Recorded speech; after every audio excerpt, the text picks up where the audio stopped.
여러분 안녕하십니까? 힐링 토크 회복 플러스의 하근수 목사입니다. 안녕하세요. 이지입니다. 이지 씨, 네. 이런 말 알죠? 어떤? 온고지신이라. 네. 옛 것을 잘 배우고 교훈 삼아서 오늘을 개척해 나가야 한다. 뭐 그런 뜻이었나요? 정확하게는 네. 기억이 안 나네요. 맞습니다. 네. 옛 것을 익히고 네. 새 것을 알자. 그런 말인데 네. 세상 일뿐이 아니라 교회도 그런 것 같아요. 하나님을 사랑하는 것, 네. 나라와 이웃을 사랑했던 그 교회들의 정말 오랜 전통이 정말 그리운 그렇죠. 것 같습니다. 오랜 전통 얘기하셨으니까 116년 어떠세요? 오늘 그런 분 모시는 거죠? 116년이 된 교회를 아주 아름답게 또 목회를 하고 계신 분이 계셔서 이야. 저희가 스튜디오에 모셔봤습니다. 네. 116년. 예, 기대가 됩니다. 자, 익산 고현교회 최창훈 목사님 모시고 이야기 나눠보겠습니다. 어서 오십시오. 어서 오세요. 안녕하세요. 반갑습니다. 반갑습니다. 116년 된 전통의 교회에서 젊은 교회로 거듭난 고현교회의 최창훈 목사. 형의 알 수 없는 병으로 온 가족이 예수를 믿고 구원받아 목회자의 길을 걷게 된 최창훈 목사는 개척 후 많은 목회의 어려움을 겪었는데 오직 하나님만을 보며 달려온 지난 목회 인생. 일제강점기부터 익산의 모교회로 지금까지 자리를 지킨 고현교회에서 청빙받아 새 교회로 거듭나도록 이끈 17대 담임 최창훈 목사. 누구보다 성교의 명령에 순종하는 최창훈 목사의 회복 스토리를 지금 바로 공개합니다. 116년. 네.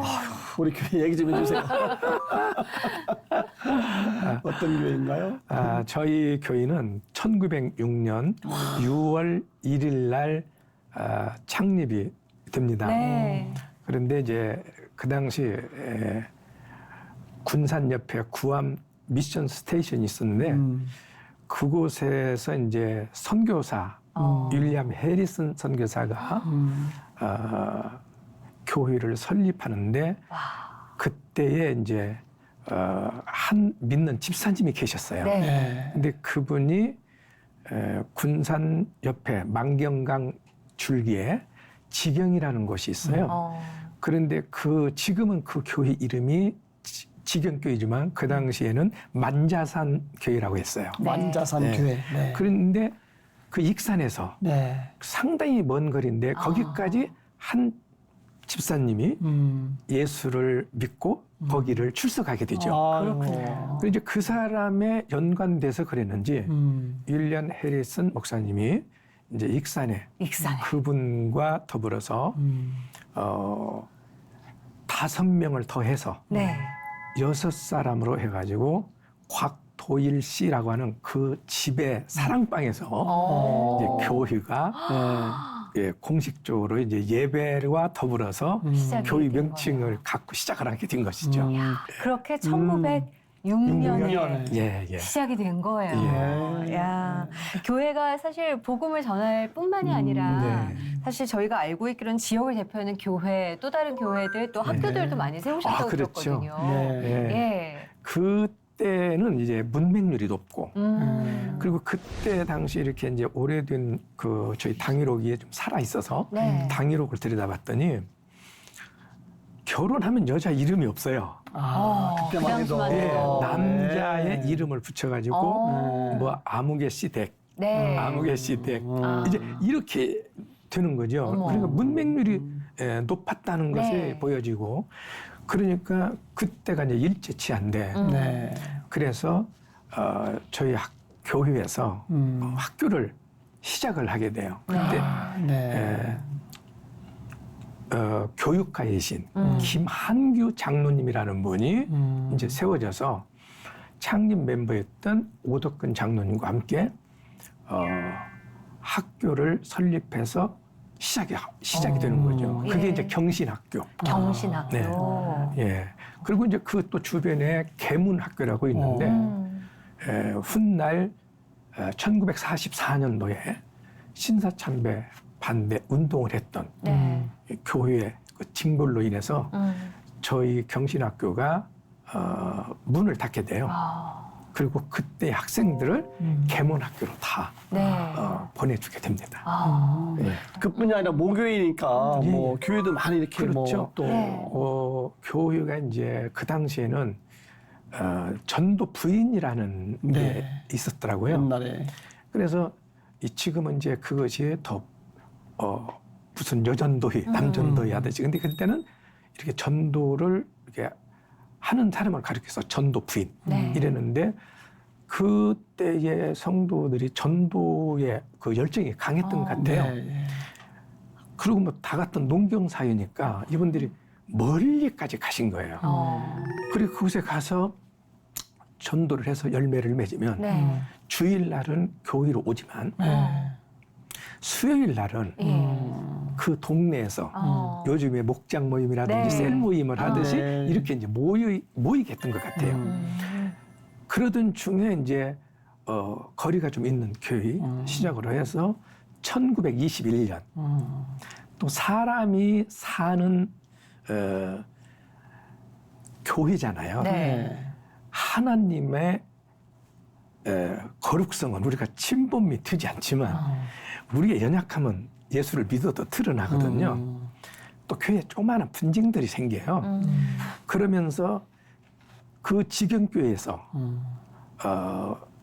선교사님으로 하여금 익산에 우리 고현교회를 세우게끔 만들었던 그 역착한 공로자 그 오원집 집사님이 어떤 직분에서 문제가 됐든지 여하튼 간에 그분이 함께 또 성도들이 아까 말한 그런 기도처 네. 그 기도처로 이렇게 분립을 해 나가요.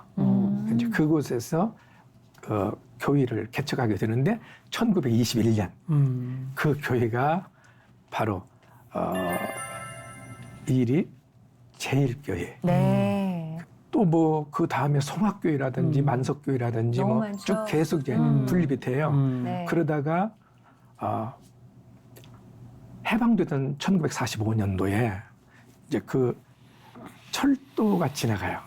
근데 철도가 지나가는데 고현교회가 있는 쪽이 중심이 아니고 철도 건너편이 중심이에요. 그 중심에서 나오던 분들이 우리 교회를 이사하자. 그러니까 이제 그쪽에 있는 사람들이 무슨 소리냐. 우리 선친들이 다 이렇게 이러는 건데. 네. 이래가지고 네. 의논이 됐는데 의논이 된 게 뭐냐면은 철도 건너편과 이쪽하고 나누자. 또 이걸 또 세워서 네. 네. 그래서 철도 건너편의 그 도시 중심가를 이루는 그쪽으로 나가서 설립된 교회가 분립해서 세워진 교회가 통합측 신광교회입니다. 신광교회. 네. 아주 거기에도 훌륭한 목사님이 또 네. 있었죠. 네. 지금은 익산시에 500여 개처가 교회가 넘고 전국에서 복음화율이 제일 높습니다. 그렇죠. 네. 예. 네. 고연교회 하나가 끼친 영향이 네. 학교 교육사업, 독립운동, 예. 선교 지역, 야, 어마어마한데 목사님 고연교회에서 지금까지 심호하신 것은 몇 년 정도 되셨습니까? 저는 1992년도에 고현교회 부임을 해요. 네, 그럼 그러니까 30년 되신 거예요? 그러게. 금년 이제 30년 30년. 목표하면서 야. 이제 금년에 이제 날 받아서 이제 은퇴해야죠. 그러시구나. 아니 그러면 야. 고영교회가 116년 된 교회잖아요. 네네네. 30년 전에 부임하셨을 때 몇 대 제가 목회자로? 이제 17대 17대 목사로 목사님이시구나. 이제 가게 되는 거죠. 역사가 어마어마합니다. 예. 그 30년 목회를 한 교회에서 하셨으면 정말 네. 눈물도 있으시고 여러 가지 그런 추억들, 역사들이 많이 일어났을 것 같거든요. 예. 고영교회가 그럼에도 불구하고 100년이 넘었는데 적다는 얘기는 또 있어요. 이게 무슨 얘기일까 저는 너무 궁금했거든요. 예. 제가 이제 부임을 해서 갔더니 그냥 예스런 모습, 네. 아주 전통적인 네. 그런 예스런 모습을 갖고 있는 거예요. 그래 갔더니 뭐 통성기도 그건 말도 안 되는 거고 꼭 예배를 드릴 때는 종을 한번 땡땡땡 해가지고 몇 년, 몇 월, 며칠, 네. 주일 예배 시작하겠습니다. 이러는 식인 거예요. 근데 제가 이제 신학을 마치고 또 이제 그 당시에는 개척을 네. 하기를 다 소원했어요. 제가 신학을 할 때만 해도. 그래서 이제 거기 가서 교회를 한번 개척을 해서 저희 갖고 있던 모든 그 결혼 폐물까지 그리고 제가 섬기던 서울 양문교회에서 최전도사가 시골로 내려간다고 가서 개척한다고 그 당시 1,000만 원 해줬습니다. 그 옛날에. 큰 돈이죠. 네. 왜냐하면 그때 서울 집값이 500만 원이면 집 한 채 샀거든요. 그래서 교육청 건너편에다가 땅을 사서 2층 슬랍으로 예배당을 지었는데 나는 예배당 지면 슈퍼마켓 오픈하면 막 사람들 오는 줄 그런데 네. 정말 그러지를 못했어요. 그래서 거기에서 한 3년 있다가 네. 있는 가운데서 이제 제가 얼마나 힘들었겠어요. 네. 근데 주변에 이제 논산에 참 존경하는 선배 목사님이 계시는데 최학선 목사님이라고 이분이 한번 저를 불러줘요. 그래서 참 만난 식사를 대접을 해서 나를 보내주고 서대 집으로 왔는데 아내가 큰 애는 손에 잡고 작은 애는 뒤에다 이렇게 포대기 해서 업고 나를 기다리고 있는 거예요. 근데 기다려 딱 모습을 보니까 전에는 안 보이던 것이 보이는 거예요. 집사람은 결혼을 해서 몸이 좀 낫고 옷은 그때 처음 때 옷을 입고 머리는 미장 하나만 못 가가지고 그대로 생머리 가지고 있는데 딱 보는 순간 눈물이 팍 쏟아지는 거예요. 내가 가치가 이것밖에 안 되나? 내가 여기다 투자한 돈을 그때 사채가 괜찮았거든요. 네. 사채를 갖고 놀이를 해도 내가 이렇게는 안 살겠다. 원망이 없었는데 어느 그런 순간. 원망이 네. 딱 드는 거예요. 그래서 그 주일을 맞아서 예배를 드리고 났어. 예배 드리고 났는데 예배 드리고 나니까 그 예배 드리기 전에 토요일 날 신문 하나가 교단에 신문이 왔어요. 와서 보니까 북한 선교 동기 제1차 훈련 농어촌 교육자는 무료. 그렇게 해가지고 중년 기도원에서 한다는 거예요. 그래 불현듯 여기는 한번 참석해볼까? 이런 마음을 갖고 주일을 지나고 났는데 교인도 뭐 한 10명도 안 되니까 나오는 헌금 뭐 회계 필요 없고 내가 회계하면 되고 그 돈을 가지고 무작정 서울로 중교로 갔죠. 그래 가서 그곳에서 첫날 김창인 목사님이 설교를 하는데 은혜가 하나도 안 되는 거예요. 당신은 나처럼 고생을 해봐라. 그런 말씀이 나오나 막 이런 생각이 드는 너무 거예요. 힘드셨으니까 또. 네.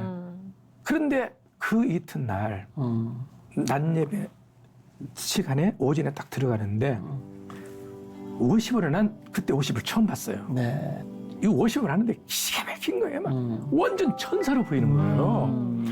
그래 천사로 그 보이는 가운데 제가 이제 나한테 주어진 내 자리로 들어가서 내 앞에 있는 순서지에 딱 보니까 봉투 하나가 딱 들어있어요. 네. 그런데 갑자기 묵상 기도를 하는데 주님이 내 마음에 음성을 주는 거예요. 드려라. 그래서 내가 딱 잡으니까 너 어떻게 갈래? 그 여비인데. 그래서 잡으면 드려라. 짧은 시간이지만 제가 많은 고민을 하게 되죠. 그러다가 그것을 꺼내서 드렸어요. 그 들은 돈이 뭐 많지도 않아요. 4,500원이에요. 그런데 드리고 나니까 어떻게 가야 한다는 것은 생각도 안 나고 그냥 은혜가 되는 거예요. 그래서 제가 새벽 시간에 도둑놈이라는 것을 알았어요. 싹군이라는 것을 제가 깨닫습니다. 부름받은 나수님은 어디든지 가겠다고 그렇게 불러대더니 이놈아 네가 사채놀이를 생각을 해? 펑펑 울면서 의자를 내리치면서 막 얼마나 얼마나 큰 소리로 내가 혼자 울면서 기도를 했는지 몰라요. 막 사람들이 갔는지도 몰랐어요. 그런데 명찰을 달고 있었다고 그랬잖아요. 그런데 그 명찰을 김창희 목사님이 보고 가셨나 봐요. 그러더니 오전 예배가 마쳤는데 최창훈 강도사님 계십니까? 최창훈 강도사님 계십니까? 하고 찾는 거예요. 그래서 내가 최창훈 강도사라고 그랬더니 김창희 목사님께서 원장실에서 찾는다는 거예요. 같이 가자고. 그래서 갔더니 어디서 왔냐, 뭘 이거 물으시더라고요. 그러더니 오후 시간에는 집회가 없다.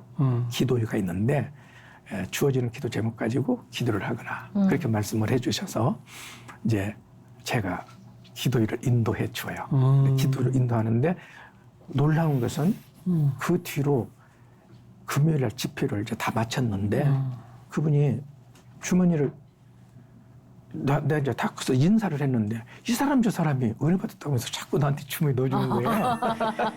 근데 지금도 기억나요.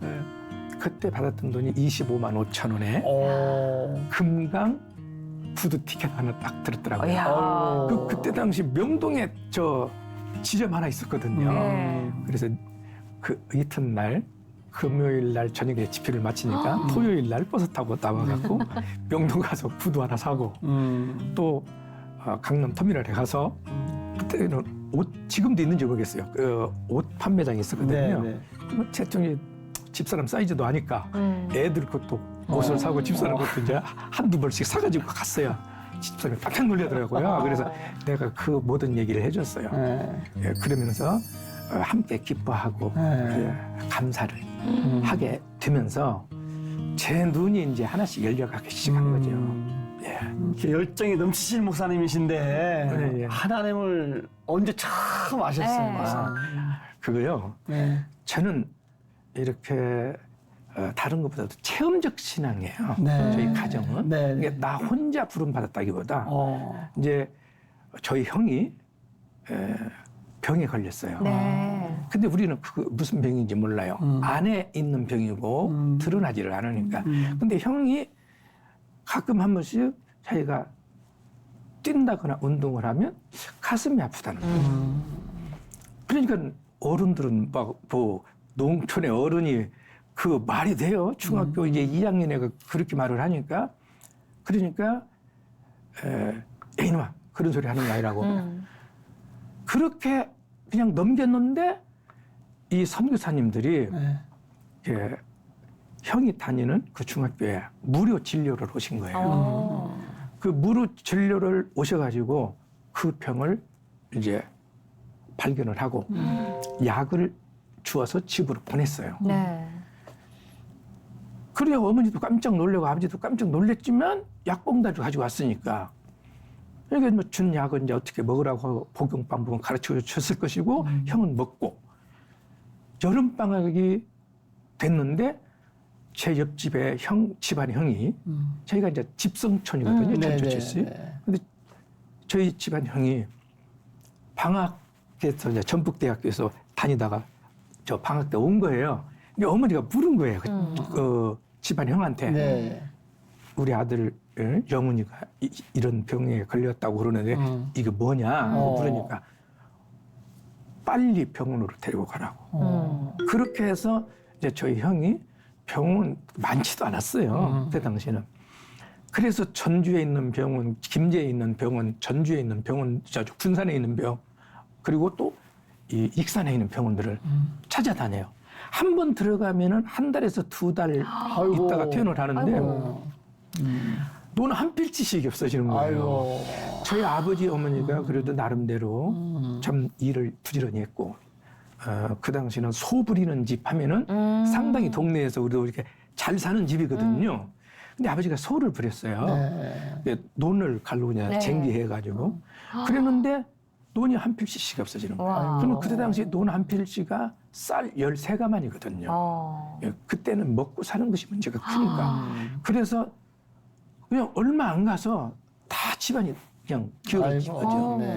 그런데 형을 낫게 해보겠다고 병원만 찾아간 것은 아니고 부닥거리도 해보고 막 이러면서 있었는데 어느 날 그 옆 동네가 교회가 있는데 한 성도가 푹 던지는 듯이 얘기한 거예요. 어? 자식이 죽어가는데 교회라도 한번 나가보지. 예? 왜 이렇게 손 놓고 있냐고. 그러니까 어머니가 부른 거예요. 교회 가면 낫냐?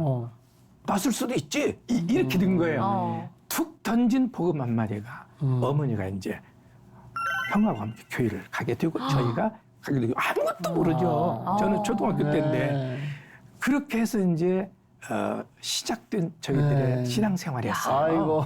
형님이 아파서 병원을 돌아다니다가 교회 한번 나가보라는 말에 온 가족이 나간 거잖아요. 예. 교회 나가고 나서 그러면 형님 병세는 어떻게 호전이 그리고 이제 교회를 나갔는데 저희는 여전히 가난해졌잖아요. 이제 네. 어? 그 집마저도 다 없앴으니까. 네. 그런데 마침 호남 야산 개발이라는 것이 일어나게 돼요. 그 옆면에서. 근데 네. 그때 이제 아버지 어머니가 개를 하나 들어놨던가 봐요. 그래서 그 쌀개라는 게 있어가지고 그것으로 이제 돈도 사고 이제 그랬거든요.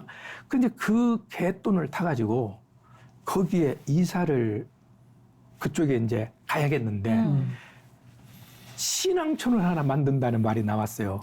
무슨 그게 이제 뭐 다른 잘못된 것은 아니고 믿는 사람들끼리 한번 모여보자 했던 것 같아요. 그런데 그곳을 가려면 교인증이 있어야 돼요. 그래서 저희 가족이 전부 다 가서 말하자면 교인 증명서를 만들어내는 거예요.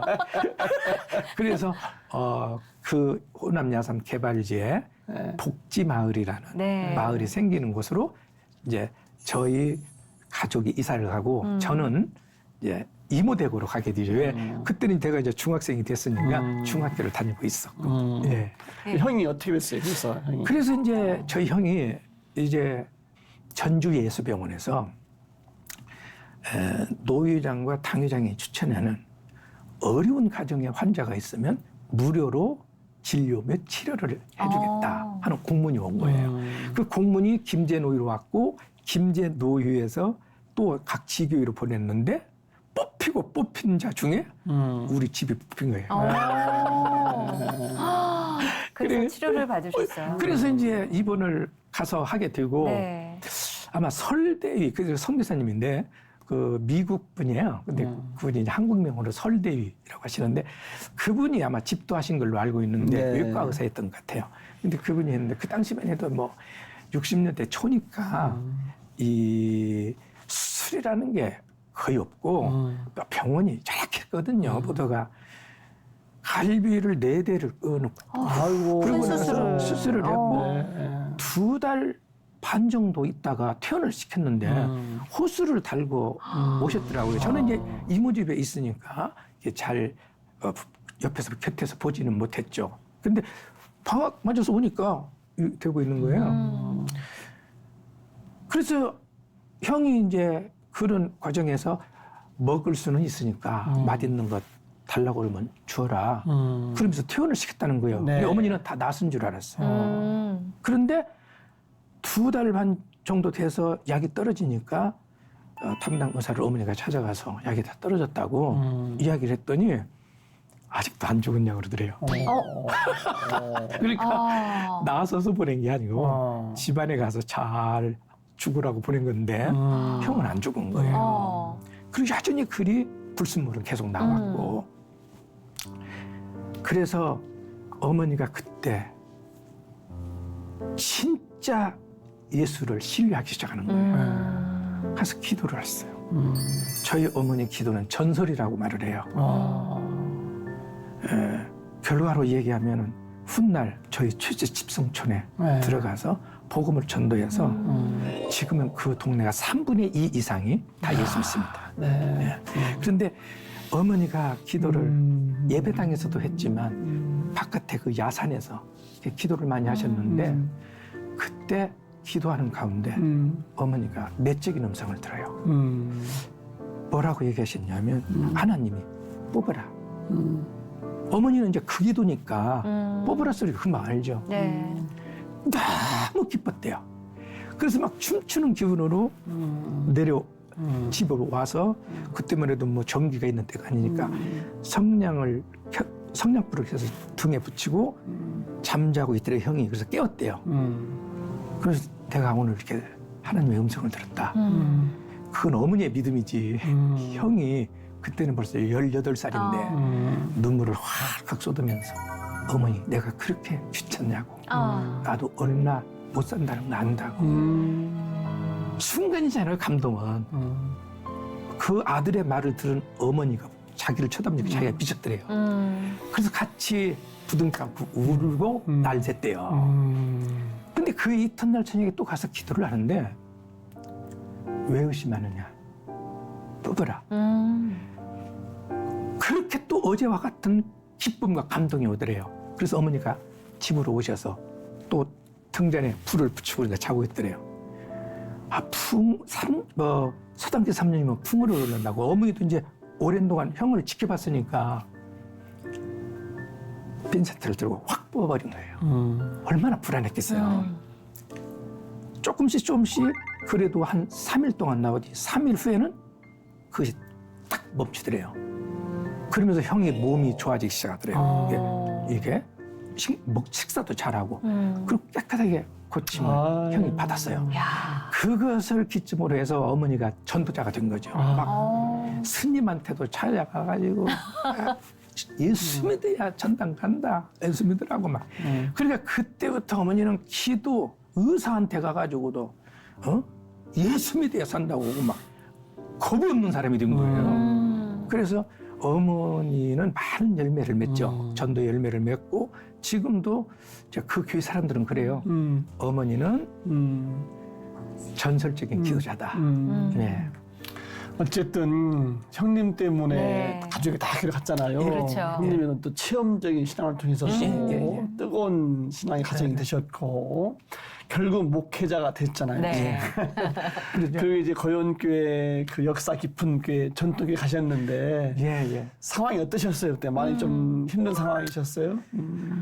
역사가 많다는 것은 길다는 것은 상처가 그만큼 많다는 거예요. 네. 그리고 역사가 긴 만큼 그 안에 문제도 많죠. 그리고 제가 섬기는 지금 고연교회가 그 당시만 해도 가장 익산시에서 소유된 지역, 요즘 말로 말해서 빈민촌, 할렘가라고도 할 수 있는 지역이었어요. 그래서 왜 이렇게 내가 17대가 되어야 하고 왜 앞전 목사님들은 3, 4년, 4, 5년 이렇게 끝났을까? 당유록을 들여다보니까 거의 물질 문제였어요. 처음에 사례를 주길래 바로 헌금을 했어요. 그때 깜짝 놀라가지고 흑개집사가 왔어요. 사례비가 적냐고. 나는 이게 첫 열매다. 그러고 계속해서 집회 갔다 오면 강사비를 헌금을 했어요. 그러면서 이 사람들하고 신뢰관계가 먼저 돼야 되겠구나. 그래서 저를 승용차를 하나 사줘서 집회 끝나고 오면 내가 대접을 받게 되잖아요. 집회 나가면. 그럼 맛집으로 데리고 가지 맛집 아닌 집은 없거든요. 맛있게 먹으면 내가 그 집을 찾아가요.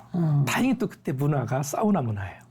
그래서 북극 하와이까지, 강릉까지, 거제도까지 이 장로님들을 내 차에 태워가지고 다니면서 식사 같이 하고 그리고 사우나에 가서 서로 등 밀어주면서 신뢰 관계 쌓고 이게 제 지론은 그거예요. 홈이 열리면 마음도 열린다.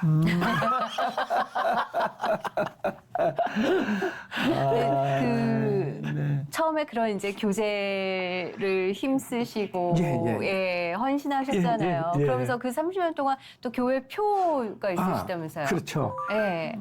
제가 이제 책 하나를 읽었어요.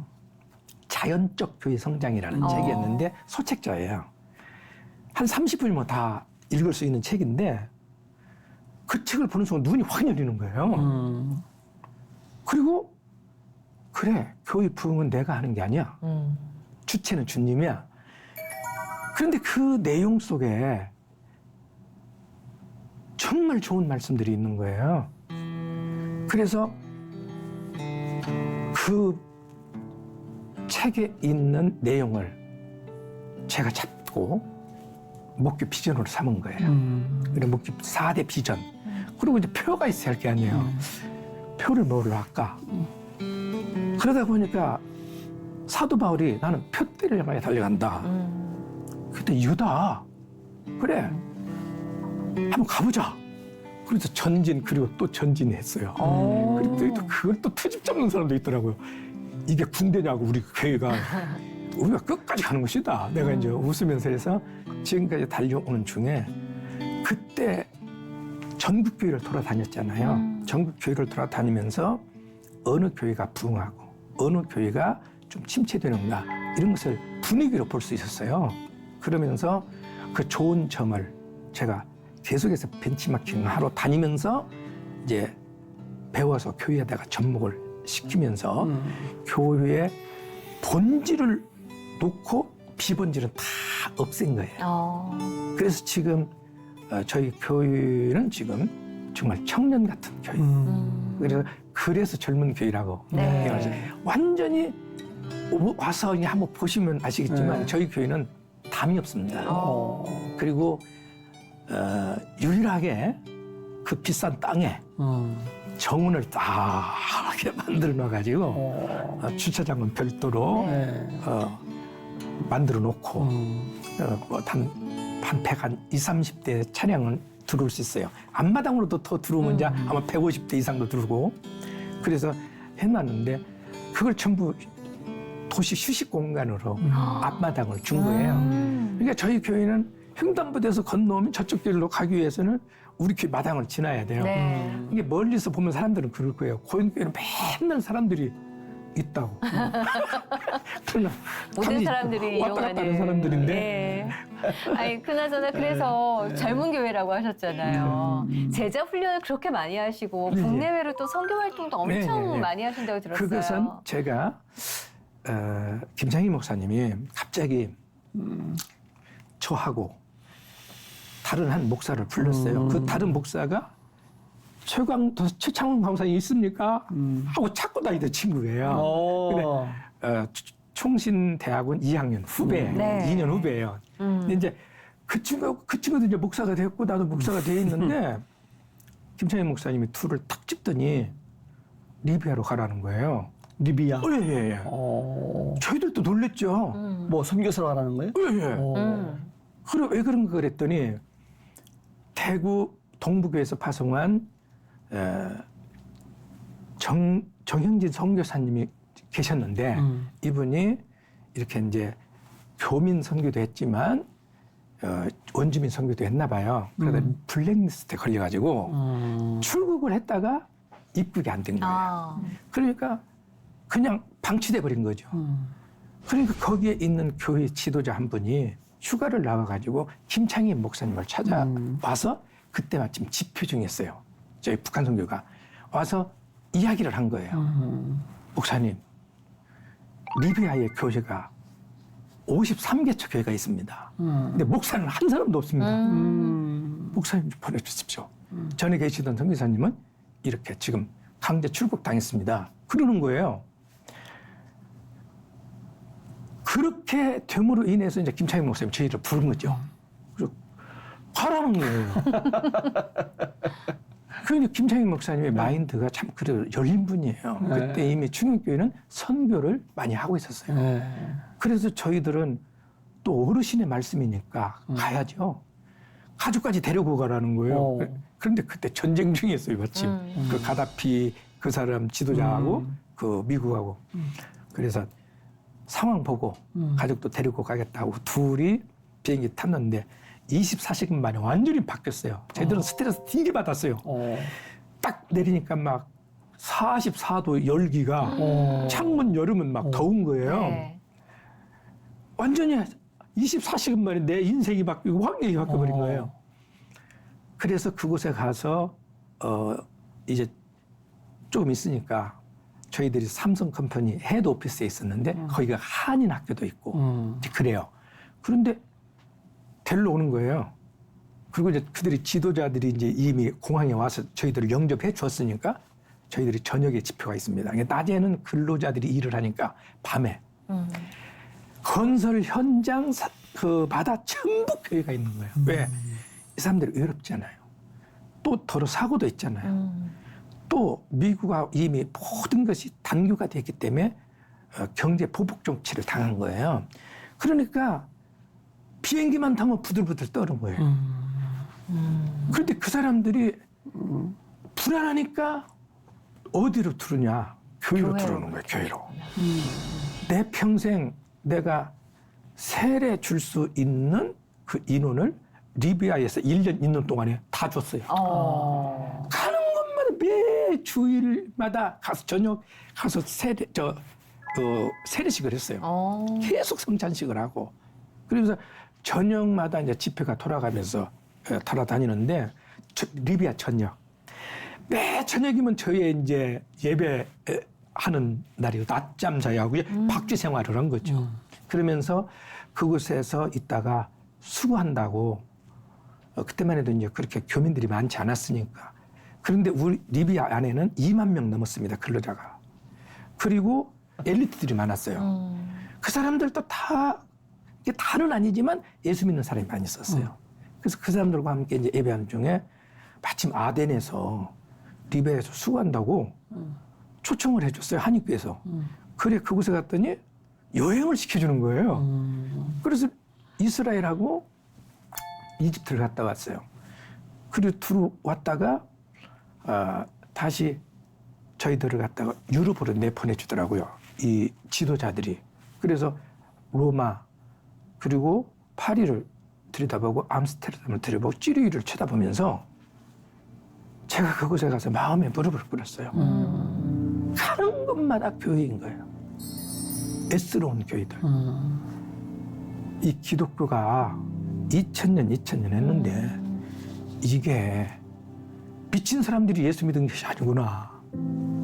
그 수많은 사람들이 믿는 하나님을 왜 나는 더 신뢰 못했을까? 눈물을 팍 쏟으면서 바라봄의 법칙이 이렇게 무서운 것이로구나 생각을 해서 이제 고현교회 부임에 오자마자 해야 할 일이 그것이었어요. 그래서 매 여름이면 동어천 전도 훈련, 전도 여행, 네. 그다음에 겨울에는 단기 선교 여행 했는데 이것을 하나님이 기뻐이 보시고 계속 사람들을 붙였어요. 그래서 각기 은사자들, 의사들이라든지 간호사라든지 약사라든지 그러는 가운데 30년을 해오다 보니까 하나님은 교회 안에서 자라는 애들은 어디서 청년이 되기를 기다렸어요. 이 애들은. 그리고 이 청년이 된 사람들 중에 목사도 많이 나오고 선교사도 많이 나오고 의사들도 많이 나오고 그리고 또 하나님은 복을 주시잖아요. 네. 각 기업체에 들어가서 지금 리더로 참 잘 섬기고 있는 친구들 보면 자랑스러워요. 네, 그러시겠어요, 진짜. 네. 예. 그래서 그것은 우리 교회의 두 기둥이었다. 네. 참 두 날개였다. 그러면서 교인들이 자신감을 얻은 거예요. 자신감을 얻고 그 교회의 비분지를 빼버리니까 사람들이 주를 바라보게 되고 그래서 이제 그 제자 훈련 속에서 하나하나 길러내면서 우리가 예배당 새로 건축하자. 그래서 예배당 건축을 하기로 해서 정림건축 회장을 찾아갔어요. 그분 아드님이 제 후배라서 가서 설계 받아서 지금의 예배당을 건축을 했습니다. 네. 긴 역사와 네. 이야기가 있는 곳이에요, 그렇죠? 그래서 네. 지금은 참 그냥 역사가 길다는 것만 있지. 네. 이제 사람들이 생각할 때 무슨 고누적한 애쓰름이 남아 있을까? 이렇게 생각하시면 안 돼요. 지금 코로나 시대인데 예. 한국교회 혹시 건면의 말씀이나 덕담 한 말씀 하신다면 무슨 말씀하시겠어요? 다들 힘들었겠죠. 네. 저희도 힘들었고 네. 아직도 지금 저희도 다 회복이 안 되고 이 코로나가 참 교회를 너무 많이 변형시켜 놨어요. 그렇죠. 이게 사역을 하던 사람들이 한 2, 3년 사역을 안 하니까 잊어먹었어요. 자기들의 그 사역의 기쁨과 즐거움을.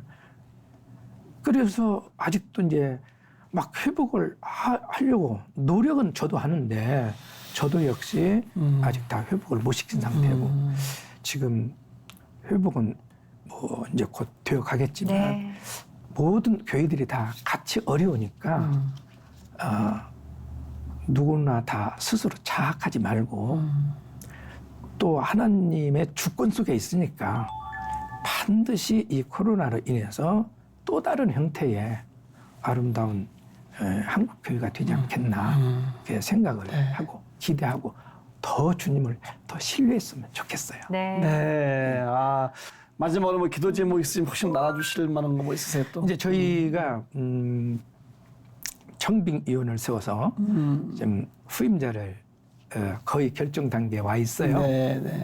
그래서 제가 이제 그런 얘기를 했어요. 우리가 리더십 체인징에 있어서 기도하자 해가지고 주의 종을 보내주소서. 인성지성 그리고 영성을 두루 갖춘 훌륭한 목사님을 보내주소서. 청빙위원과 당위원의 결정을 신뢰하게 하소서. 성령으로 하나 되어 의견 일치를 보게 하소서. 그리고 이